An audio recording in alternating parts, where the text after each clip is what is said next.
تحریک مسلم شابان کے زیر اہتمام اتوار کو رشید فنکشن ہال نزد مسلم میٹرنٹی ہاسپٹل چادر گھاٹ میں بعد نماز ظہر فلسطین اور مسجد اقصی قبلہ اول کی بازیابی جدوجہد کی حمایت کے تحت ایک اجلاس عام منعقد ہوا۔ واضح ہے کہ 14 مئی 1948 کو فلسطین کی سرزمین پر غاصبانہ طریقے سے اسرائیل کا قیام عمل میں آیا تھا۔ قبلہ اول کی سلامتی اور اس کے تقدس کے ساتھ فلسطین کی مکمل آزادی کی جدوجہد کی حمایت کے لیے یہ اجلاس عام محمد مشتاق ملک صدر تحریک مسلم شابان کی زیر صدارت میں منعقد کیا گیا۔ اس دوران تحریک مسلم شابان کے صدر مشتاق ملک نے ہائی ٹیک نیوز چینل سے بات کرتے ہوئے اس اجلاس سے متعلق تفصیلات بتائی ہیں۔ آئیے دیکھتے ہیں تحریک مسلم شابان کے صدر مشتاق ملک نے کیا کہا۔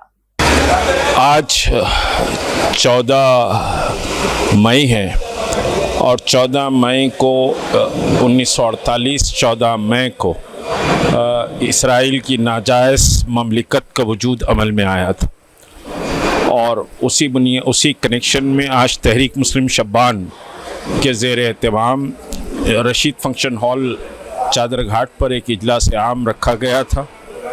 تمام اسکالرس، علماء اور مقررین نے اس میں حصہ لیا ہے۔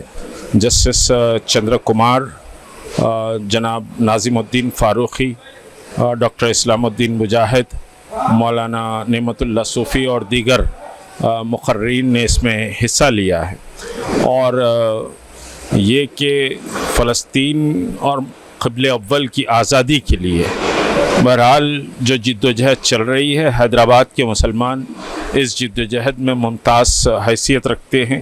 مستقل یہاں جلسے ہوتے رہے ہیں۔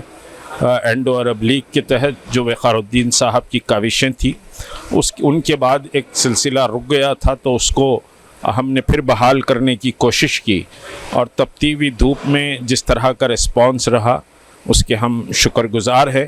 بہرحال اسرائیل کے کاز کے لیے ہم ٹھہرے ہوئے ہیں، اور ہندوستان کی خارجہ پالیسی کو بہرحال فلسطینیوں کے حق میں اور زیادہ مؤثر بنانے کی ضرورت ہے، اور یہ خارجہ پالیسی نان الائن موومنٹ کے ساتھ جڑی بھی رہی ہے، لیکن اس نان الائن موومنٹ کو آہستہ سے یہ RSS اور بھارتیہ جنتا پارٹی کی حکومت ختم کر رہی ہے، اور ہندوستان کی خارجہ پالیسی کو فلسطین کے حق میں مزید مؤثر بنانے کی ضرورت ہے، اور ڈل مل پالیسی مناسب نہیں رہے گی۔ یہ بہرحال فیصلے ہوئے ہیں، یہ اعلانات ہوئے ہیں، اور یہ جدوجہد جاری رہے گی۔ شکریہ۔ کی عظمت کو جو گھٹائے ایسے ہی یہودیوں کے چیلوں سے واسطہ نہیں کوئی۔ آخری شعر، ایک رب ایک کعبہ اور ایسے ہی عالم میں، ایک رب ایک کعبہ اور ایسے ہی عالم میں، صرف ایک مدینہ ہے دوسرا نہیں کوئی، صرف ایک مدینہ ہے دوسرا نہیں کوئی۔ ممتاز فرمائیے۔ کھل گیا شب اسرار، راز خود بخود عظمت، کھل گیا شب اسرار، راز خود بخود عظمت، انبیاء کی محفل میں آپ سا نہیں کوئی، انبیاء کی محفل میں آپ سا نہیں کوئی۔ کھل گیا شب اسرار، راز خود بخود عظمت، انبیاء کی محفل میں آپ سا نہیں کوئی، انبیاء کی محفل میں آپ سا نہیں کوئی۔ کلمے میں محمد ہے دوسرا نہیں۔ سلام۔ الحمدللہ رب العالمین، والصلاة والسلام على سید المرسلین خاتم النبیین وعلى آلہ اجمعین۔ یا رب اغفر لنا ذنوبنا وصرفنا فی عمرنا وثبت اقدامنا وانصرنا على القوم الكافرین، فرج القلوب واستر العیوب یا علام الغیوب۔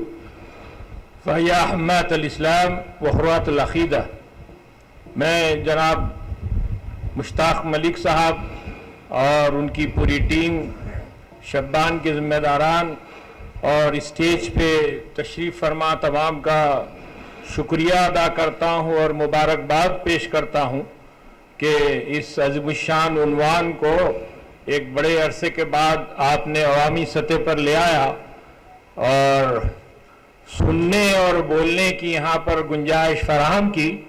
میں نہیں سمجھتا کہ میں عنوان سے کچھ انصاف کر سکوں، کیونکہ یہاں پر خطبہ، مقررین، ادباء اور علماء کرام تشریف فرما ہے، اور زیادہ ریلیجیس پوائنٹ سے اس پر روشنی ڈال سکیں گے۔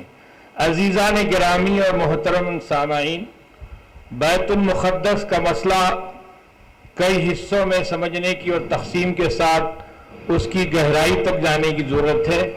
یہ مسئلہ سب سے پہلے عقیدت سے، ہمارے مذہب اور عقیدے سے منسلک ہے، اس کی تاریخی حیثیت ہے، اس کی تہذیبی اور ثقافتی حیثیت ہے، اور پھر اس کی مسلمانوں کی عظمت رفتہ، شان و شوکت اور حشمت کی حیثیت ہے۔ تو اب میں اس کی تفصیل میں اگر جاؤں گا تو چونکہ مجھے صرف حکم دیا گیا ہے کہ میں 15 منٹ میں اپنی زبان بند کروں، تو کوشش یہ کروں گا کہ کچھ مختصر سے پوائنٹ آپ کے سامنے رکھوں۔ جیسا کہ ابھی ہمارے مقیم صاحبزادے نصیر الدین نے جو ہے قرآن کی جو مشہور آیت پڑھی ہے، وہ آیتوں کی ترتیب کے اعتبار سے 1687 نمبر کی آیت ہے۔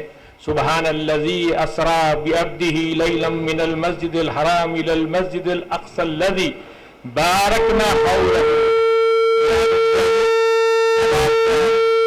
قرآن کریم کی سورت نمبر 95 سورہ 3 پڑھیے، والتین والزیتون۔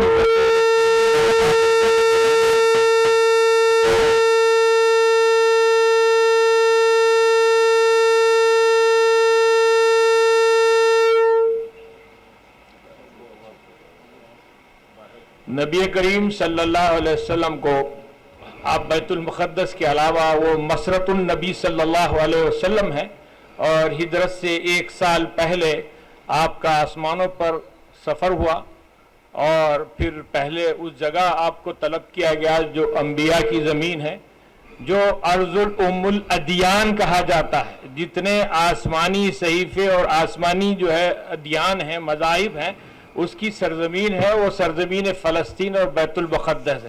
اسی لیے آیت شریف کے اندر یہ فرمایا گیا وبارکنا حولہ، اس کے تمام اطراف کے جتنے بھی چیزیں ہیں اس پہ سب سے ہم نے بابرکت بنا دیا۔ بابرکت کی تفسیر پھر قرآن میں اور جگہ آپ کو ملے گی، 2 جگہ بھی، لیکن پھر بلد الامین سے اللہ تعالیٰ نے جوڑا، اور انجیر اور تین جو ہے زیتون سے جو اللہ تعالیٰ نے اس چیز کو جوڑ دیا۔ آپ جانتے ہیں کہ معجزے ہی معجزے ہیں۔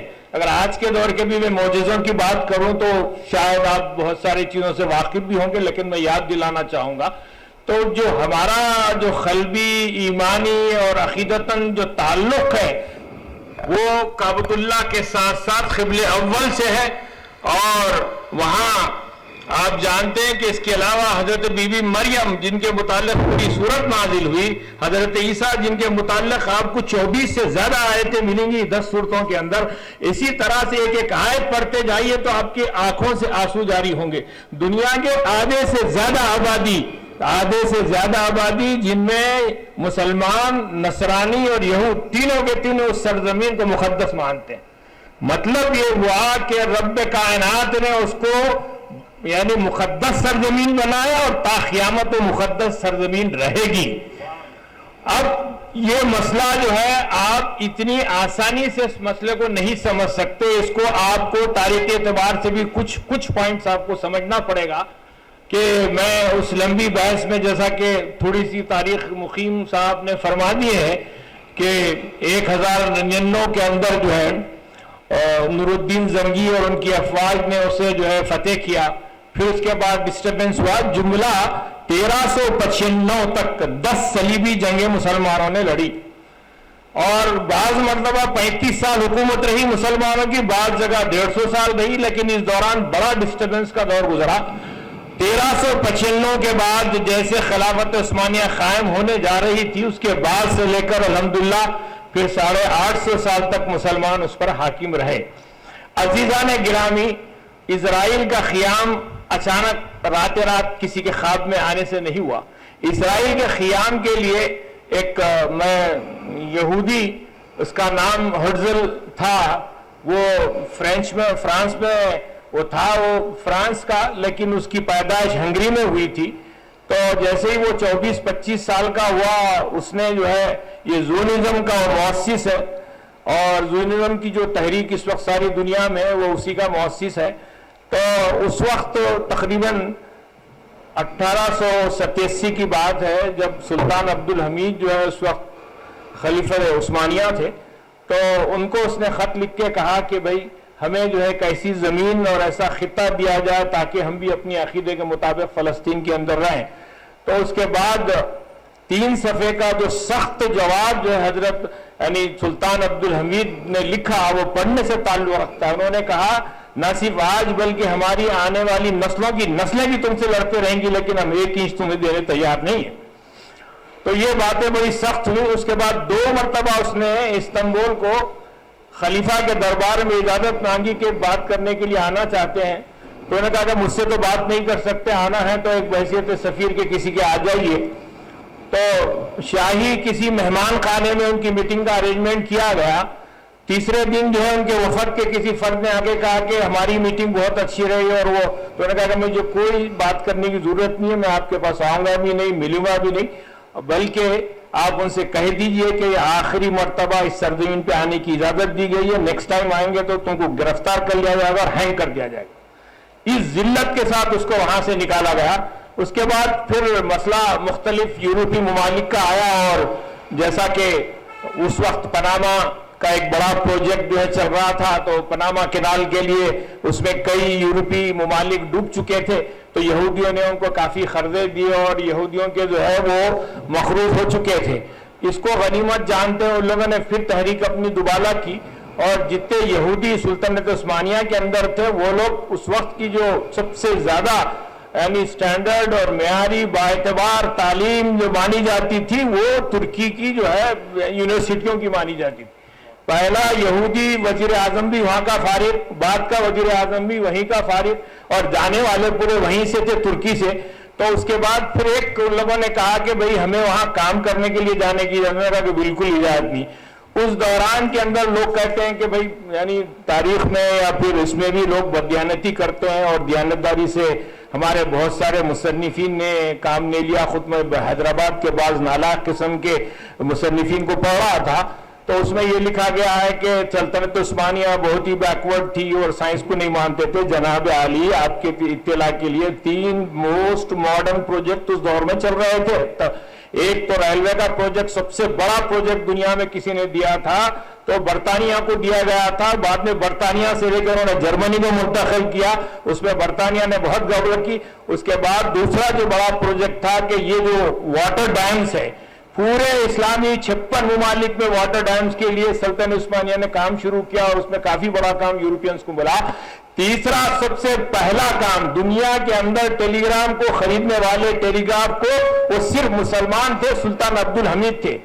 اس کو 40 سال لگ گئے امریکہ میں. تھا امریکن، بالٹیمور کا پیدا ہونے والا سائنٹسٹ تھا. کوئی کرسچن ریورنڈ پوپ اس کو لینے کے لیے تیار نہیں تھا. بولتے تھے کہ یہ خدا کی اس کے اندر دخل درآمد ہے، اس کو نہیں لینا چاہیے. تو پھر وہ جو ہے سفر کر کے استنبول آیا، اور پھر اس نے کہا کہ بھئی یہ میرا اس طرح سے ہے، تو اس کو آرڈر ملا اتنا بڑا. تو سب سے موسٹ ایڈوانس ریاست اس زمانے کی 19 سنچری تک یہودیوں نے یہ طے کیا کہ سب سے بہتر یہ ہے کہ ترکی کو ہی توڑ دیا جائے تو فلسطین بن سکتا ہے. تو کوششیں جو ہوئی ہیں، ایک دن 2 دن کی نہیں، 50 سال مسلسل وہ لوگ مختلف زاویوں سے کوششیں کرتے رہے. اور اس وقت کے حالات آپ کو معلوم ہونا چاہیے. لیبیا میں کیا صورتحال تھی، چاڈ میں کیا صورتحال تھی، سوڈان میں کون سی تحریک چل رہی تھی اس وقت، نائجیریا میں کیا ہو رہا تھا، سعودیہ میں کیا تھا.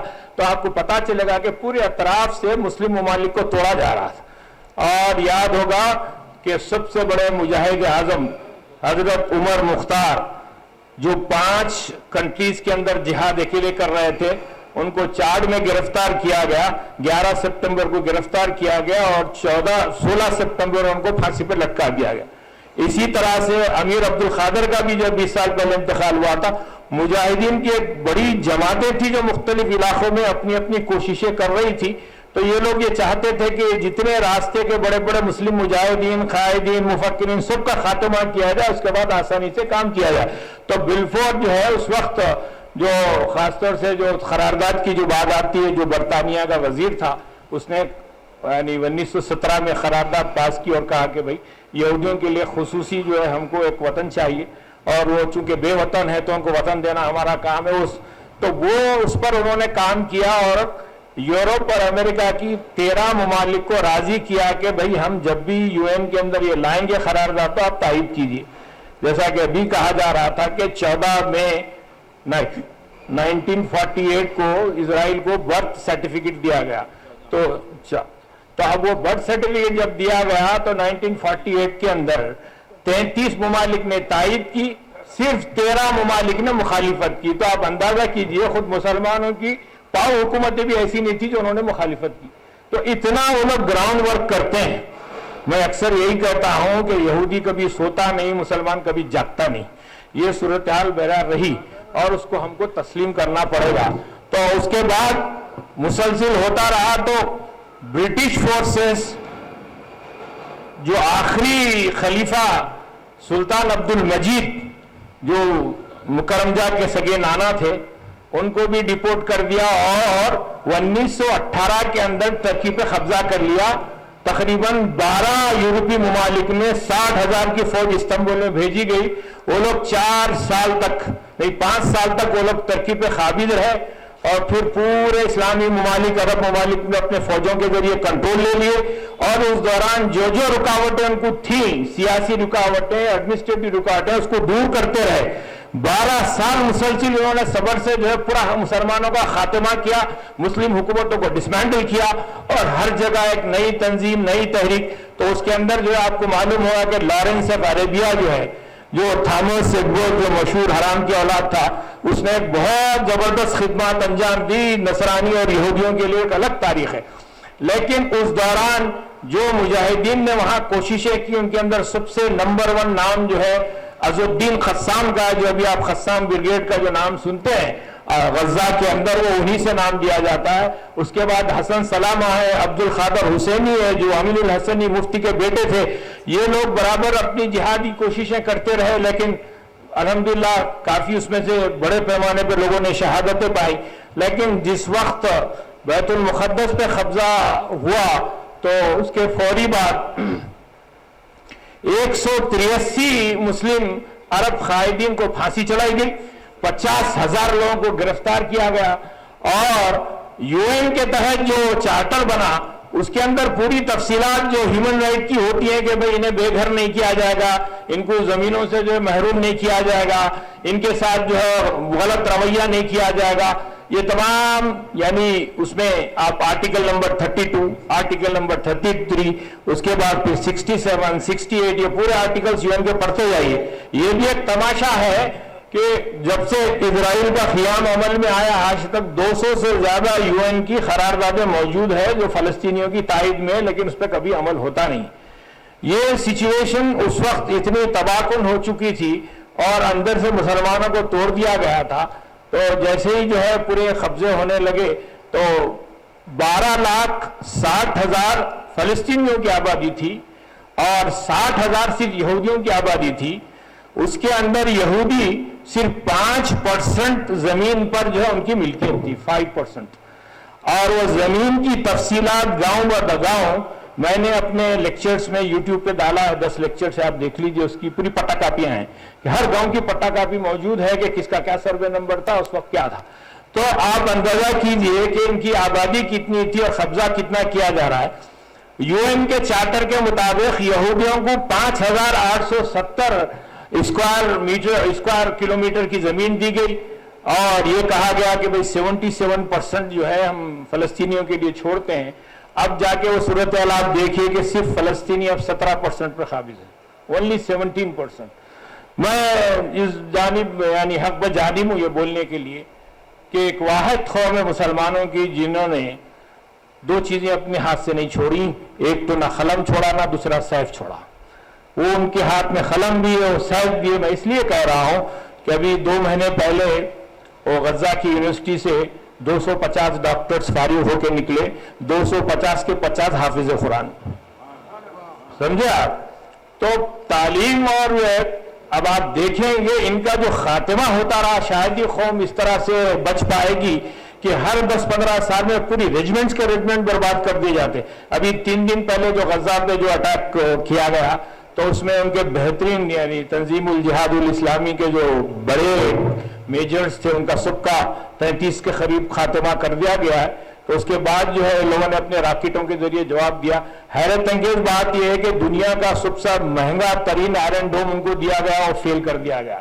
اس کے بعد پھر اور ان لوگوں نے جو یو اے ای کو عربوں کو جو آئرن ڈوم دیا اس کو بھی فلسطینیوں نے ایک اپنی ٹیکنیک سے, ان کی ایک راکٹ $100 میں بنتی, اسرائیل کی ایک راکٹ $1 ملین میں بنتی ہے.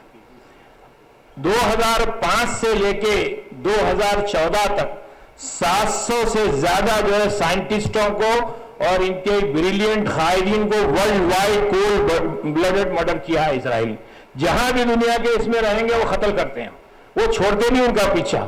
اب وہ مبوک آپ کو یاد ہوگا کہ 2016 کے اندر جو دبئی کی 5 اسٹار ہوٹل میں تھے وہ بہت بڑے, تو وہ ایک بہرحال بڑا. اس کے بعد ملیشیا کے اندر ایک انجینئر تھا جو پروفیسر تھا, اس نے ایک تھیوری کہ بھئی الیکٹریسٹی جو اس وقت لاس ہو رہی ہے گریڈ لاس, اس کو کیسا بچایا جائے, تھیوری پیش کی, ورلڈ میں پیپر پیش کرتے اس کے پیچھے پڑ کر اس کی شہادت ہو گئی. تو خود ان کے اپنے ریکارڈ کے حساب سے 750 سے زیادہ بڑے سائنٹسٹوں کو انہوں نے 10 سال میں مارا ہے. تو یہ ریگولر ہے, وہ شہادت بھی پاتے ہیں, لڑتے بھی ہیں, پلاننگ بھی کرتے ہیں, اور بچے کے اندر انہوں نے یہ اپنے خون کے رگ رگ میں یہ چیز بٹھا دی ہے کہ بھئی ذلت سے اچھا عزت کی زندگی ہے, یعنی جس کو بغانا کہتے ہیں. یا تو اگر آپ ڈرپک بنیں گے تو نہیں ہوگا, شجاعت سے اپنی زندگی کو یعنی قائم رکھو, چلاؤ, اس کے لیے آپ لڑنے کی کوشش کرتے. اب اس دوران ہر حکومت کو لگا کر اس نے باضابطہ 1967 کی بہت مشہور وار ہوئی جس کے اندر کہا گیا کہ بھئی 6 عرب ممالک جو ہے شکست کھا گئے اسرائیل کے سامنے. وہ شکست نہیں تھی, وہ بلکہ جیسا ہمارے ہاں بعض پالتو اور فالتو قسم کے قائدین جو انٹرنل سیٹنگاں کرتے رہتے ہیں, وہاں بھی سیٹنگ کا, تو آج وہی حال ہے سب کا. جو ہندوستانی مسلمانوں کی صورتحال ہے وہاں بھی تقریباً عربوں میں بھی یہی صورتحال ہے. سمجھا, اب ہر دوسرا آدمی کھڑے رہتا, اپنا سیٹنگ کر لیتا, وہاں سے ہٹ جاتا. تو اس طرح سے بے شمار گروپ بنتے رہے, اور ان عظیم شخصیات کے اندر بہت سارے. آپ کو میں لبنان کا جو ہے چیز کرتے ہوئے آگے بات کرنا چاہتا ہوں, میرا وقت تو ختم ہو رہا ہے, تو وقت زیادہ ہو رہا ہے. لبنان کے اندر یہ نہیں 10 ہو گئے میرے پاس, تو 5 منٹ باقی. تو بہرحال صابرہ شتیلہ کا جو مشہور جو میسیکر ہوا, تو اس وقت یعنی ایک طرف تنظیم الجہاد تھی, دوسری طرف اسلام کے اخوان کے گروپس تھے جو جہاد کر رہے تھے, اور تیسری طرف جو ہے یاسر عرفات اور پی ایل او کے جو ہے فورسز تھے. پی ایل او کے اندر ہمیشہ نان مسلمز رہے, زیادہ میجارٹی فلسطینی نان مسلم, اس میں کرسچنز بھی تھے, سب تھے. تو 11 سال ان کا قیام بیروت میں رہا. ان لوگوں نے حزب اللہ وغیرہ کی مدد سے, چونکہ وہاں پہ 15% جو ہے صرف دروزی ہیں, تو وہ لوگ جو ہے 60% اس پہ قابض ہیں. تو جیسے ہی جو ہے عرفات کو کہا گیا کہ بھئی آپ ملک کو چھوڑنا ہے, تو جیسے وہ نکلے 30 اگست 1982, اس کے 15 دن کے بعد صابرہ شتیلہ کے کیمپ کے اوپر حملہ کیا گیا. 3,500 سے زیادہ بچے بوڑھے سب کو سب جو ہے شہید کر دیے گئے. پھر اس کے چند دن نہیں گزرے کہ وہاں پر ریونج کے طور پر انہوں نے جو ہیڈ کوارٹر اسرائیل کا تھا, امریکہ کا تھا, فرانس کا تھا, اتنی زبردست بمبارڈمنٹ کی کہ وہاں سے پورے فورسز کو بھاگ کے نکلنا پڑا. عزیزان گرامی, بات کو ختم کرتے ہوئے 2 چیزیں اور میں اپنی آپ کے سامنے رکھ کر ختم کرتا ہوں. آپ کو پتا ہے کہ یاسر عرفات سے بڑی تکلیف تھی لوگوں کو, اور ہمیشہ یہ کہا کرتے تھے. تو یہ 2 شخصیات ایک ہی سال میں جو ہے شہید کر دیے گئے. نمبر 1 شیخ یاسین جو حماس کے جو ہے مؤسس تھے, اور شیخ یاسین نے 1987 میں یہ کہہ دیا تھا کہ بھئی یہ سب سیاسی اس سے ہونے والا نہیں ہے, یہ سب دھوکے باز ہے, 75 سال سے ہر دستخط کرتے پھر اس سے جو ہے بالکل مکر جاتے. ایک قوم سے کوئی چیز ہو نہیں سکتی ہے تو وہ بالکل مفلوج تھے, نہ ان کا ہاتھ اٹھتا تھا نہ پیر اٹھتا تھا. لیکن ایک ایسی دنیا کی عجیب و غریب انقلابی شخصیت اللہ نے اس سرزمین پہ پیدا کی کہ انہیں بچے کو اٹھا کے رکھ دیا, اور آج دیکھیے اس کے نتیجے میں اللہ نے نعمت کے طور پر ان کو غزہ کا عذاب دیا. وہ ان کے اوپر جو میزائل اٹیک کیا گیا, فجر کو ویل چیئر پہ لے جا رہے تھے اور وہ شہید ہو گئے. اس کے 6 مہینے کے بعد یاسر عرفات کو رستے سے ہٹانا تھا, چونکہ یاسر عرفات کلنٹن کے دور میں, پھر ریگن کے دور میں, پھر بعد میں 3 مرتبہ بھی جو ہے اپنے اس پہ مصر رہے کہ یروشلم کے لیے میں سائن نہیں کروں گا چاہے کچھ بھی ہو جاؤ. تو خیر اس وقت بھی ان کو دھمکی ملی, 2.5-3 مہینے وہاں پہ بھی جو ان کو امریکہ میں اور دوسرے ممالک میں روک کے رکھا گیا. جیسے وہ آئے اور اپنے ہیڈ کوارٹر رملہ میں, جو ان کا ہیڈ کوارٹر ہے جو برٹشرز کے زمانے کا ہے, آپ یقین جانیے کہ اگر آپ اس دور کے عمارتوں کے فوٹوز دیکھیں گے جو اکثر نہیں آتے ہیں, ابھی آپ انٹرنیٹ پہ ماری آپ کو کوئی تفصیلات نہیں ملیں گے فلسطینی جدوجہد کے اور فلسطینی قائدین کے اور فلسطینی جو ہے مجاہدین کے. خیر تو اب جیسے ہی وہ رم اللہ کے اندر اپنا ہیڈ کوارٹر بنایا تو ان کو یعنی تمام اسرائیلی فورسز نے ان کا بہرحال محاصرہ کر لیا, اور 3 سال وہ اپنے آفس کے روم میں رہے. 3 سال اتنی بدبو اٹھ چکی تھی کہ لوگ بولتے ہیں کہ خیاں کر سکتے لوگ گئے تو پینے کا پانی بھی نہیں ملتا تھا ان کو, لیکن وہ شخص ہٹا نہیں. تو اب ایک صاحب ہیں جن کا نام بولتا ہوں, جو ابھی ابوظبی کے پرنس کے ابھی ایڈوائزر بنے ہیں, تو وہ 5-6 سال 7 سال فلسطینی جو ہے یہودیوں کے جیل میں تھے. تو کسی طرح سے ان کے سیکورٹی انچارج کے طور پہ وہاں رکھے گئے. تو ان کو جو ہے ایسا سلو پائزن دیا گیا جس کوئی رنگ نہیں ہوتا, جس کا کوئی ٹیسٹ نہیں ہوتا. تو پولونیم نام کا جو ہے ریڈیو ایکٹیو زہر دیا گیا, جو سلو ڈیتھ ہوئی. اس کے بعد ان کو جو ہے خیاں شروع ہونے لگے خے کے. تو اور جتنے ان کے قریب کے ایڈوائزر وغیرہ آتے سب کو اطلاع دے دی گئی تھی. مصر نے بھی کہہ دیا تھا کہ سب نکل جاؤ وہاں سے, یہ بوڑھے کو مرنے دو. تو جب ہیلی کاپٹر لایا گیا, فرانس کو ان کی بیوی لے جانا چاہتی, تو ہارڈلی 2 آدمی تھے ان کے ہیلی کاپٹر خرید. یہ جو جس کا نام محمد بن دہلان ہے, اب انہیں ایڈوائزر بن کر بیٹھے ہوا ہے اس وقت ابوظبی کے جو ہے پرنس کے پاس. تو اس کو سیف پیسیج دیا گیا. سب کو معلوم ہے دنیا کے مین قاتل انہیں ہے, جبکہ اب ان کا رائٹ ہینڈ تھا. تو خیر جیسے جو ہے بہرحال وہ ان کی میت واپس لائی گئی, 10-15 دن کوشش کی گئی. تو اس کے جو ٹیسٹ رپورٹ کے لیے جو عالمی سطح پہ روکا گیا, 8 سال تک اس کی ٹیسٹ رپورٹ کو جاری نہیں ہونے دیا گیا. سوئٹزرلینڈ کی رپورٹ الگ ہے, جرمنی کی رپورٹ الگ ہے, اور پیرس کی رپورٹ الگ. جیسے ان کی میت آئی اور ساری دنیا کے لوگ آئے تو میت کو الٹا تدفین کر دیا گیا. پھر رات میں کھودا گیا کہ بھئی الٹا کیوں تدفین کر دی گئی ہے, پھر کھود کے پھر سیدھا گیا. پھر صبح میں 2 گھنٹے نہیں گزرے کہ اس کے اوپر ایک کنکریٹ کا ایک زبردست جو ہے پورا پہاڑ کھڑا کر دیا, تاکہ جو پتہ ہی نہیں چلے کہ ان کی خبر کہاں ہے. تو اسی سال شیخ یاسین کو شہید کیا گیا, اور اسی سال جو عرفات کو شہید کیا گیا. تو جتنے کچھ جو چیزیں اس وقت عالم اسلام میں ایک بہت بڑا جو پوائنٹ بنا ہوا ہے بیت المقدس, اس کے معجزات کے سلسلے میں مجھے تو زیادہ کہنا نہیں, لیکن آپ لوگ کتنا جانتے ہیں مجھے نہیں. آپ جانتے ہیں کہ آج بھی جو معجزات ہیں جس کو ہر آرڈنری انسان بھی محسوس کر سکتا ہے. میں بات ختم کر رہا ہوں اس لیے کہ ٹائم ہو چکا ہے اور مجھے کہہ دیا گیا ہے کہ میں بات بند کروں. وہاں کے 2 معجزے بڑے اہم ہیں. ایک یہ کہ وہاں لاکھوں کی تعداد میں, چونکہ قدیم کمپلیکس ہے, یہ کبوتر بہت آتے ہیں, اور چڑیا کبوتر پرندے پوری عبادت کرتے ہیں. یقین جانیے لاکھوں پرندے وہاں پہ اتنی بھی بیٹ نہیں کرتے, اتنی بھی گندگی نہیں کرتے. پوچھ لیجیے کسی سے, اور نہ کوئی جھاڑو دینے کے لیے صفائی کے لیے کوئی موجود ہے. یہ حیرت انگیز ہے, دنیا بہت اس پہ ریسرچ کر چکی. دوسرا ہے کہ وہاں کے ماحول میں اور وہاں کی ہوا میں خاص قسم کی خوشبو ہے, اس کو کمپریس ایئر کو لے جا کے یہودی جو ہے امریکہ یورپ میں آج بھی بیچتے ہیں. تو آپ اندازہ کر سکتے ہیں کہ بارک نہ حولہو کی جو بات ہے, جو برکت کی بات ہے, آج بھی دیکھیے اگر آپ کا نہیں ایمان ہے, ورنہ وہ کافر ہے اگر اس کو تسلیم نہیں کر رہا ہے. تو ذرے کے اندر نور ہے, ذرے میں ایمان ہے. تو یہ چیزوں کے لیے اگر ہم اپنی زندگی کے اوقات اور اپنی زندگی کی صلاحیتیں نہیں رہیں گے تو آنے والی نسلوں کے لیے ہم کیا جواب دیں گے کہ ہم نے کچھ نہیں کیا. آخر میسیج میں یہاں کے قائدین بیٹھے ہیں, چونکہ میرا عوامی زندگی سے تو تعلق نہیں ہے, یہ حضرات کافی محنت کرتے رہتے ہیں. ایک یہاں ایک تنظیم بنی اور ہمارے جناب حضرت عثمان حاضری صاحب بھی اس کے بڑے روح رواں تھے. کروڑوں روپے بینک میں پڑا ہے ماشاءاللہ. 200 کروڑ کی جائیدادیں ہیں جو فلسطین کے نام پہ حیدرآباد میں بنی ہیں.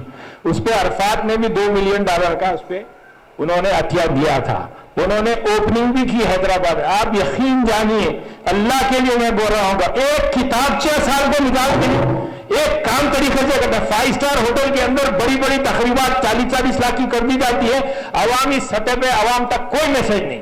ہونا تو یہ چاہیے تھا کہ سارے ہندوستان کو ہلا دیتے اس مسئلے پہ۔ اللہ نے اتنا پیسہ دیا، آج بھی اکاؤنٹ میں کروڑوں روپے موجود ہے آج۔ اور کس کی ہے پیسے؟ امت کی امانت ہے، اللہ کی امانت ہے، رسول کی امانت ہے۔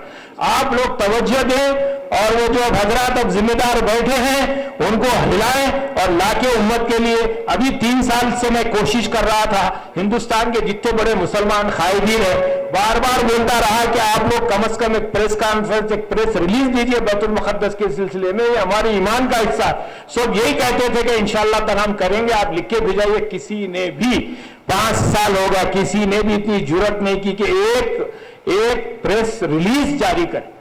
تو پھر ایسے جتنے بھی ڈھکوسلے ہیں جو ہمارے نام پہ کھاتے ہیں، امت کے نام پہ زکوٰۃ صدقات، آپ کی ہماری کیا حیثیت ہے؟ اسی دھول کا نتیجہ ہے جو ہم آپ کے سامنے کھڑے ہیں۔ تو میری گزارش ہے قائدین سے اس مسئلے پہ توجہ دیں تاکہ یہ کام ہندوستان کے اطراف تمام جگہ پھیل سکے اور میسج پہنچے، اور اس کو بڑے پیمانے پہ بڑے ہی مضبوطی سے اس کام کو آگے بڑھایا جائے۔ یہ چند باتیں تھی، بہت وقت لے لیا، جزاک اللہ خیر۔ السلام علیکم۔ مشتاق ملک صاحب، صدر تحریک مسلم شبان و جوائنٹ ایکشن کمیٹی، وہ معزز justice retired high court Chandra Kumar Sahab, وہ معزز حضرات جو ڈائس پر تشریف فرما ہیں، معزز سامعین، السلام علیکم ورحمۃ اللہ وبرکاتہ۔ محترم سامعین، آج بڑی مسرت ہو رہی ہے کہ محمد مشتاق ملک صاحب جو ہندوستان میں مسلمانوں کے لیے آواز ہے، وہ اب عالمی سطح پر فلسطین کے لوگوں کا جو درد ان کے دل میں ہے وہ آواز اٹھا رہے ہیں۔ محترم سامعین، محمد مشتاق ملک صاحب جو بھی آواز اٹھاتے ہیں، مجھے یہ محسوس ہوتا ہے کہ وہ ایک مخلصانہ آواز ہے، ان کو کسی چیز کا لالچ نہیں ہے، صرف اللہ کے واسطے، رسول اللہ صلی اللہ علیہ وسلم کے واسطے، ان لوگوں کی محبت کے واسطے، مسلمانوں کی محبت کے واسطے یہ آواز اٹھاتے ہیں۔ ہم نے دیکھا کہ لاسٹ ایئر کس طریقے سے آپ نے آواز اٹھایا تو نوپور شرما کا کیا حال ہوا، پھر آپ نے آواز اٹھائی تو ڈرگس کے واسطے جو ہے آواز اٹھائی، اور یہ بات سارے جو ہے مسلمانوں میں بلکہ جو ہے غیر قوم میں بھی جو ہے یہ بات پھیل گئی کہ بھائی مسلمانوں میں ایک ایسا درد رکھنے والی شخصیت موجود ہے جو انسانیت کے جو ہے خلاف جا رہی چیز کو جو ہے لوگوں کے سامنے لا کر اس کو جو ہے باقاعد کرانے کی پوری کوشش کی جا رہی ہے۔ محترم سامعین، آج فلسطین کے اس درد کو ہم یہاں سے محسوس کر رہے ہیں، ہم وہاں جا کے پرسنلی ان کی مدد تو نہیں کر سکتے، لیکن وہ درد ہم آپس میں بانٹ سکتے ہیں۔ جیسا کہ ابھی ناظم صاحب نے کہا کہ یہودی لوگ سوتے نہیں اور ہم جاگتے نہیں، ہم کب جاگیں گے؟ ہم آپس میں کب ایک ہوں گے؟ قرآن میں اللہ تبارک تعالیٰ ارشاد فرماتے ہیں کہ اگر تم اختلاف کرو گے تو دشمن تم پر حاوی ہو جائے گا۔ یاد رکھیے، اگر ہم ایک ہو جائیں گے تو پھر ہم ایک دوسرے کا ساتھ بھی دیں گے اور ہمارا ہر کام بنتا جائے گا، کوئی ہم پر ظلم نہیں کرے گا۔ صرف ایک ہونے کی ضرورت ہے۔ آج ہمارا حال نہ صرف جو ہے ہم فلسطین کے لیے جو ہے آواز اٹھانا چاہیے، بلکہ ہمارے یہاں کے مسلمان بھائیوں کے لیے بھی ہم یہ آواز اٹھاتے ہیں کہ ہم مسلمان بنیں، مومن بنیں۔ ایسا نہیں کہ مسجدوں میں جو ہے اذانیں ہو رہی ہیں، فجر کی نماز میں ہمارا کیا حال ہے؟ جس دن فجر کی نماز میں ہماری تعداد بڑھتی جائے گی اور مسجدیں بھر جائے گی، یاد رکھیے نہ صرف ہندوستان بلکہ ساری دنیا میں مسلمانوں کا بول بالا ہوگا۔ محترم سامعین، بہادر اعظم علیہ رحمہ آج سے 80 سال پہلے انہوں نے جو بات کہی تھی وہ آج ثابت ہو رہی ہے۔ انہوں نے ہندوستان کے جگہ جگہ پر جب تبلیغی دورے کرے تو مسلمانوں کا حال دیکھ کر انہوں نے کہا کہ مسلمانوں جاگ جاؤ ورنہ تمہارا خون پانی سے بھی سستا ہو جائے گا۔ آج یہی حال ہو رہا ہے۔ اگر کسی مسلمان کو ماب لنچنگ میں مار دیا جاتا ہے تو اس کے لیے آواز نہیں اٹھائی جاتی، اس کی کوئی قیمت نہیں ہے۔ اگر آپ پانی لینا چاہتے ہیں تو 20 روپے کا آپ کو بوتل ملے گا، اس کی تو بھی قیمت ہے، مگر مسلمانوں میں جن کو مارا گیا ماب لنچنگ کے ذریعے، اس کی کوئی قدر و قیمت نہیں ہے، اس کے لیے کوئی آواز نہیں اٹھاتا، اس کا کوئی درد رکھنے والا نہیں ہے۔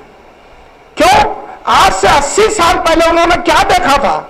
بہادر جنگ رحمہ نے کہا کہ جو ہے تمہارا خون پانی سے بھی سستا ہو جائے گا۔ آج ہم اپنے آنکھوں سے دیکھ رہے ہیں 80 سال کے بعد کیا ہو رہا ہے، اور آج مجھے بڑی خوشی ہوتی ہے کہ ہمارے بیچ میں ایک ایسی شخصیت جو مسلمانوں کا درد رکھتے ہیں اور دن رات مسلمانوں کی بھلائی کا سوچتے ہیں، علی جناب محمد مشتاق ملک صاحب۔ یہ بندہ ان کی جو ہے 30 سال سے تقاریر سن رہا ہے۔ جب ہم جو کالج کو جاتے تھے، جب پہلی بار ہم نے ان کی جب تقریر سنی جناب مشتاق ملک صاحب کی، تو اسلام کے شہداء جتنے تھے جنہوں نے کیسے کیسے جو ہے انداز سے اپنی جانیں دی تھی، وہ تقریر آج بھی اس فقیر کے ذہن میں ہے۔ محترم سامعین، اس تقریر کے بعد ہماری زندگی بدل گئی کہ ہم کو بھی اسلام کے لیے کام کرنا چاہیے۔ آج ہمارے بیچ میں جو محمد مشتاق ملک صاحب ہے، اگر وہ MLA یا MP ہوتے تو حیدرآباد کا حال کچھ اور ہوتا۔ یقین جانیے، یہ شخصیت وہ شخصیت ہے جب آواز اٹھاتی ہے تو لوگ سڑکوں پر نکل آتے ہیں، مگر ہم جب وقت آتا ہے تو کس کو چننا چاہیے یہ ہم جو ہے صحیح فیصلہ نہیں کر پاتے۔ آج ہمارے بیچ میں اگر اس شخصیت کو جو ہے MLA یا MP بناتے تو حیدرآباد کے مسجدوں کا بھی حال کچھ اور ہوتا۔ خالی سیاسی یا سماجی ماحول نہیں، مذہبی اور دینی ماحول بھی کچھ اور ہوتا۔ ہم کو ایک ایسے قائد کی ضرورت ہے جو مذہبی طور پر نمازوں کے پابند اور پھر سوشل طریقے سے مسلمانوں کا درد رکھنے والی شخصیت، اگر وہ ہم کو نظر آتی ہے تو وہ محمد مشتاق ملک صاحب ہے۔ میں کسی جو ہے لالچ کے بغیر جو ہے بات کہہ رہا ہوں، کسی کے کہنے پر نہیں، دل کی یہ آواز ہے کہ ہمارے اس قائد کی جو ہے ہم ان کی آواز پر لبیک کہتے ہوئے باہر نکلنا چاہیے اور ایک دوسرے کا ساتھ دینا چاہیے۔ محترم سامعین، جب ایک گھر بنتا ہے تو باہر اینٹ، پتھر، چھوٹے کنکر پڑے ہوتے ہیں، راستے سے چلنے والے اس کو پیروں سے دور کر دیتے ہیں، ہٹا دیتے ہیں۔ اینٹ اگر راستے میں آئی، پتھر آیا، ہٹا دیتے ہیں، پیر سے ہٹائے تھے، مگر وہی اینٹ، ریتی، کنکر اگر جب سب مل کر ایک دیوار بن جاتی ہے تو بتائیے کون اس کو ہٹا سکتا ہے؟ مضبوط جب ایک جو ہے دیوار بن جاتی ہے اس کو کوئی ہٹا نہیں سکتا۔ تو آج ہم مسلمانوں کو اس بات کی ضرورت ہے کہ ہم سب ایک ہو جائیں، کلمے کی بنیاد پر ایک ہو جائے، خاتم النبیین محمد رسول اللہ صلی اللہ علیہ وسلم کے فرامین کے اوپر ہم ایک ہو جائے، ان کی سیرت پر ہم ایک ہو جائے۔ ایک دوسرے کا دامن اور کالر پکڑنے کے بجائے اگر ہم کلمے کی بنیاد پر ایک ہو جائے، ہر مسلمان کو اپنا بھائی سمجھنے لگے، تو پھر یاد رکھیے ہماری طاقت کچھ اور ہوگی۔ محترم سامعین، بچپنے میں ہم جب چھوٹے تھے تو کتابوں میں ہم پڑھتے تھے، غالباً آپ نے بھی پڑھا ہوگا، کہ ایک باپ جس کے 5 بیٹے تھے، وہ جب بوڑھا ہو گیا تو اس نے 5 بیٹوں کو بلایا اور ہر بیٹے کے ہاتھ میں ایک لکڑی تھما دیتا ہے اور کہتا ہے کہ اس کو توڑ کے بتاؤ۔ سب نے آسانی سے اس کو توڑ دیا۔ پھر اس کے بعد اس نے 5 لکڑیوں کا ایک کٹا سب کے ہاتھ میں دیا اور کہا کہ اس کو توڑ کر بتاؤ، تو کوئی بھی اس 5 لکڑیوں کے کٹے کو توڑ نہ سکا۔ اور باپ نے کہا کہ یاد رکھو، جب تک تم ایک ہے تم کو کوئی توڑ نہیں سکتا۔ آج ہم کو ایک ہونے کی ضرورت ہے، فلسطین کے لیے ہو یا ساری دنیا میں جہاں جہاں مسلمانوں کے لیے آواز اٹھانے کی ضرورت ہے، اس کے لیے بھی ایک ہونے کی ضرورت ہے۔ اور پھر یہی نہیں بلکہ ہمارے دلوں کو جو تکلیف دی جاتی ہے دوسرے ممالک میں، فرانس میں ہو یا جو ہالینڈ میں ہو، جو قرآن کی بے حرمتی کی جاتی ہے، کیا ہم کو اس وقت درد نہیں ہوتا؟ مسلمانوں کو ضرورت ہے کہ سب سے پہلے کتاب کو تھام لے، قرآن کو تھام لے، قرآن کی تعلیمات پر چلے۔ یاد رکھیے وہ ایک ایسی قوت ہے، جب آپ قرآن کو تھام لیتے ہیں تو آپ اکیلے تنہا کہیں بھی چلے جائیں، کتنے بھی غیر لوگوں میں چلے جائیں، آپ کو اللہ تبارک و تعالیٰ حفاظت فرماتا ہے۔ آزما کر دیکھیے آپ، لوگ کہتے ہیں کہ فلاں مقام پر مت جاؤ اور وہاں پر جو ہے مسلمانوں کو جو ہے ذلیل کیا جاتا ہے، لیکن ہم نے آزمایا ہے کہ اگر آپ کے کردار اچھے ہیں، آپ کے اخلاق اچھے ہیں، آپ اللہ کو پکارنے والی شخصیت ہے، تو پھر آپ کو کہیں بھی آپ چلے جائیں وہ لوگ بھی جو ہے آپ کی عزت کریں گے اور اللہ آپ کی حفاظت کرے گا۔ محترم سامعین، ابھی مقیم صاحب نے آپ کے سامنے جو باتیں کی ہیں میں اس کو پھر سے دہرانا نہیں چاہتا، انہوں نے بہت اچھا خاکہ کھینچا ہے۔ ناظم صاحب نے بھی جو ہے تمام چیزوں کو 5 منٹ کہہ کر پورا جو ہے خاکہ کھینچ لیا ہے، میں ان تمام چیزوں کو جو ہے پھر سے جو ہے دہرانا نہیں چاہتا۔ محترم سامعین، اللہ کے واسطے رسول اللہ صلی اللہ علیہ وسلم جو خاتم النبیین ہے، ان کے واسطے جو ہے اپنے اخلاق کو سدھار لیجئے، اپنے کردار کو سنبھال لیجئے، پھر آپ کسی کا بھی مقابلہ کر سکتے ہیں۔ آج ضرورت ہے کہ ایک ایسی چیز جو بیت المقدس ہمارے لیے جو برکت کی جگہ ہے، اس کے تحفظ کے لیے ایک جہتی کا مظاہرہ کریں۔ یہ فقیر یہ سوچ رہا تھا کہ حضرت محمد مشتاق ملک صاحب دھوپ میں جو ہے یہ پروگرام رکھ دیے، پتہ نہیں کیا ہوگا، مگر جیسے جیسے جو ہے یہاں پر تعداد بڑھتے گئی تو بڑی خوشی ہوئی کہ ایسے عالم میں بھی ہمارے مسلمان بھائی فلسطین کے درد کو جو ہے سہتے ہوئے یہاں پر موجود ہوئے ہیں۔ محترم سامعین، میں آپ کا زیادہ وقت نہ لیتے ہوئے آپ سے پھر ایک بار یہ درخواست کرتا ہوں کہ پلیز جاگ جائیے، اور جاگنے کی نشانی آپ مسجدوں میں بتائیں گے، یہاں نہیں بلکہ مسجدوں میں اگر آپ جو ہے اپنی تعداد اور ایک جہتی بتائیں گے، ایک دوسرے سے محبت کا مظاہرہ کریں گے، تو پھر جو ہے آپ کے اندر کا وہ طاقت جو اللہ سے جڑی ہوئی ہے وہ جو ہے جاگے گی، اور مسلمانوں کا بھلا یہاں بھی ہوگا اور وہاں بھی ہوگا۔ آج ضرورت ہے در اتفاق نصرت دینس و در نفاق ہزیمت دینس، دین کی بھلائی ایک ہونے میں ہے۔ یہ ہماری آواز ہے کہ ایک ہو جاؤ۔ جب آپ ٹوٹ جائیں گے اور جتنے لوگ کامیاب ہوئے، چاہے وہ یہودی ہو یا نصرانی ہو، کوئی بھی ہو، یہ صرف کامیاب اسی وقت ہوئے کہ مسلمانوں کو توڑ دیا گیا۔ آج سے 30 سال پہلے جب ہم کالج میں تھے تو ڈائجسٹ پڑھنے کا شوق ہوا، اردو پڑھنا تھا۔ اردو تیز کرنے کے لیے استاد نے کہا کہ پڑھیے، تو ہما ایک ڈائجسٹ آتا تھا، اس میں جب ہم پڑھتے تھے تو ایک واقعہ آج بھی ذہن میں ہے۔ انگریزوں نے افغانستان سے حملہ کرتے ہوئے ہندوستان تک جب آئے تو افغانستان کے بعض علاقوں میں جب وہ حملہ کرے تو کامیاب ہوتے گئے، تو ایک جگہ سے انگریزوں کے جو ہے کسی ایک سپہ سالار نے آ کر کہا کہ مسلمان ایک علاقے میں جو ہے 2000 کی تعداد میں ہے، لیکن ہم 2 مرتبہ وہاں پر ناکام ہو گئے۔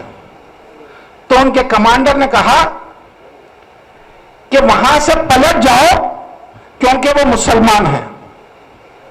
دیکھیے وہ پورے دوسرے بھی مسلمانوں کو مار رہا تھا، مگر جہاں 2 مرتبہ ناکامی ملی تو اس نے کیا جملہ کہا کہ وہاں سے پلٹ جاؤ، وہ مسلمان ہے۔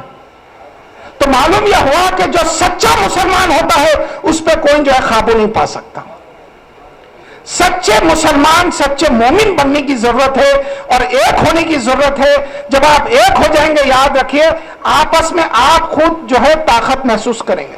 ہم اپنے گھروں میں جو ہے ایک ہو جائیں، آپس میں رشتہ دار ایک ہو جائیں، محلے والے ایک ہو جائیں، اگر کوئی اچھا کام کرنے کے لیے آگے بڑھتا ہے تو اس کا ساتھ دیجئے۔ لوگ اس کا جو ہے دامن پکڑ کے اس کو پیچھے کھینچ دیتے ہیں، اس کو جو ہے ساتھ دینے کے بجائے بلکہ اس کو جو ہے ڈسکریمنیٹ کر کے جو ہے پیچھے کرنے کی کوشش کرتے ہیں۔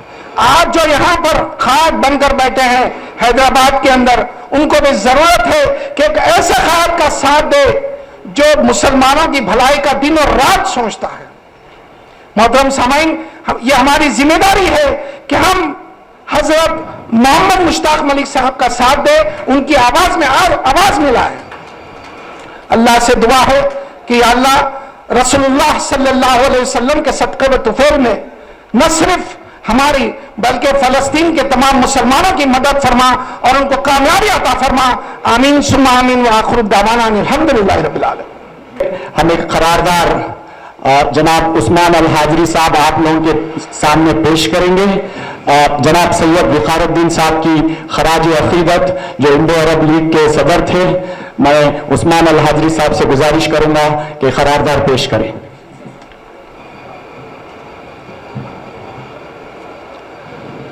الحمد للہ رب العالمین الصلاة والسلام علی سید الانبیاء والمرسلین. قال اللہ تعالی فی القرآن المجید والفرقان الحمید. اعوذ باللہ من الشیطان الرجیم. بسم اللہ الرحمن الرحیم. ولا تہنوا ولا تحزنوا وانتم العالون ان کنتم مؤمنین. برادران اسلام، اللہ تعالیٰ کا یہ بے انتہا فضل و کرم ہے کہ اللہ تعالیٰ نے جناب سید وقار الدین صاحب کی قیادت میں مسجد اقصی میں نماز پڑھنے کی اللہ نے اس ناچیز کو توفیق عطا فرمائی. اور جو حالات سننے میں آتے ہیں اس کا عینی شاہد میں ہوں. وہ شخصیت جو 1967 سے انڈو عرب لیگ کے قیام سے اپنے وفات تک ہمیشہ مسجد اقصی کے لیے ہمیشہ ان کی زبان پر میاں میرا کیا قصہ ہے، کسی سے میری کوئی دشمنی ہے کیا، صرف میرا قصور یہ ہے کہ مجھے جو ستایا جاتا ہے صرف اس لیے کہ میں مسجد اقصی کی بات کرتا ہوں، قبلہ اول کی بات کرتا ہوں. تو اللہ تعالیٰ کا بے انتہا فضل و کرم ہے کہ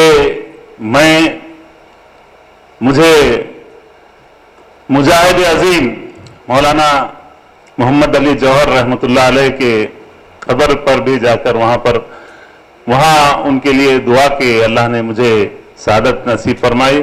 جو اس ملک کی آزادی کے لیے، غلام ملک میں نہیں آنے کے لیے، آزادی کے ساتھ آنے کے لیے وہ ایک تمنا لے کے جب انتقال ہوا تو اللہ تعالیٰ ان کو مسجد اقصی میں بالکل قبۃ الصخرہ کے سیدھے جانب ان کو وہاں پر اللہ نے قیام عطا کیا. جو آرام فرما رہے ہیں وہاں پر اللہ ان کی مغفرت فرمائے. حضرات، فلسطین میں مسجد اقصی میں 650 مرابطین رہتے ہیں جو مسجد اقصی کی حفاظت کے لیے وہ ہمہ وقت موجود رہتے ہیں، جن میں خواتین بھی رہتے ہیں.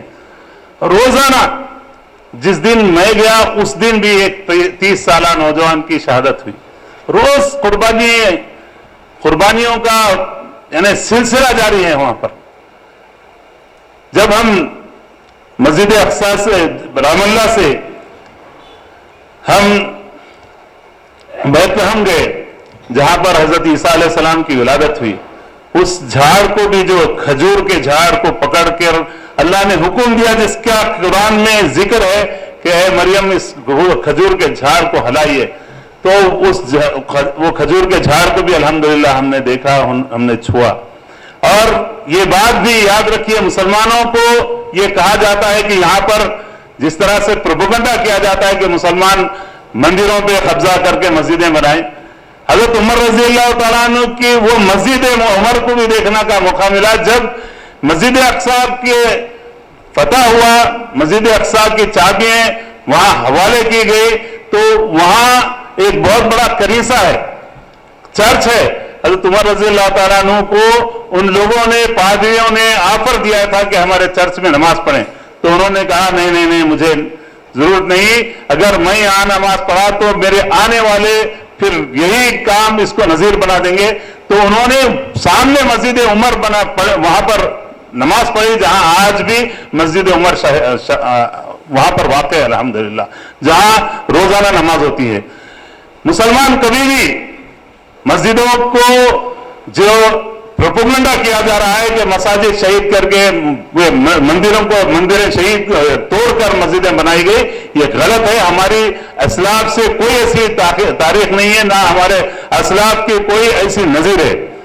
میں آپ سے گزارش کرتا ہوں کہ جس طرح سے ہمارے بڑے بھائی محترم جناب ناظم الدین فاروقی صاحب نے فرمایا کہ انڈو عرب لیگ کی تقریباً 200 کروڑ سے زائد جائیداد موجود ہے، لیکن اس کا کوئی پرسان حال نہیں۔ آج میں مبارکباد پیش کرتا ہوں محترم جناب محمد مشتاق ملک صاحب کو کہ انہوں نے جو خلا وقار پاشا کے انتقال کے بعد ہوا اس کو عربوں سے مسجد اقصی سے جوڑنے کے لیے الحمدللہ پہل کی۔ اللہ تعالیٰ اس کوشش کو قبول فرمائے۔ چونکہ مجھے یہاں بھیجا گیا رہنما دکن کی طرف سے انڈو عرب لیگ کے ایک نمائندے کے طور پر، اور مشتاق بھائی نے مجھے قرارداد پڑھنے کے لیے مجھے یہاں پر مدعو کیا، میں مشکور ہوں ان کا۔ اس سے آج کے اجلاس کے متعلق تحریک مسلم شبان کی جانب سے ایک قرارداد پیش کی جا رہی ہے۔ آپ تمام سے گزارش ہے کہ انشاءاللہ ہاتھ اٹھا کر اس کا انشاءاللہ تعالی اس کو منظور کریں۔ تحریک مسلم شبان کے زیر اہتمام منعقدہ اجلاس عام بعنوان قبلہ اول مسجد اقصی و فلسطین کی بازیابی جدوجہد میں محترم سید وقار الدین کو مرحوم کو بھرپور خراج عقیدت پیش کرتے ہوئے اجلاس کا احساس یہ ہے کہ شہر حیدرآباد قبلہ اول مسجد اقصی اور مظلوم فلسطینیوں کی جدوجہد کی حمایت میں سارے ہندوستان میں مشہور ہے۔ حیدرآباد میں جہاں بھی ظلم ہوا ہر وقت اپنی آواز کو بلند کیا ہے۔ بلا شبہ حیدرآباد کے مسلمانوں نے مسجد اقصی، قبلہ اول اور فلسطین کی جدوجہد کو انڈو عرب لیگ کے صدر جناب سید وقار الدین صاحب رحمت اللہ علیہ نے عوام تک جو پہنچایا، سید وقار الدین مرحوم سابقہ ایڈیٹر رہنما دکن وہ صدر انڈو عرب لیگ ملنسار خوش اخلاق شخصیت کے ساتھ ملت کا درد رکھنے اور عالم اسلام کے حالات و امت کے اتحاد کے لیے مضطرب رہنے والی شخصیت تھی۔ حیدرآباد کے مختلف جماعتوں اور تحریکوں میں باعزت و قابل قبول شخصیت تھی۔ جناب سید وقار الدین مرحوم نے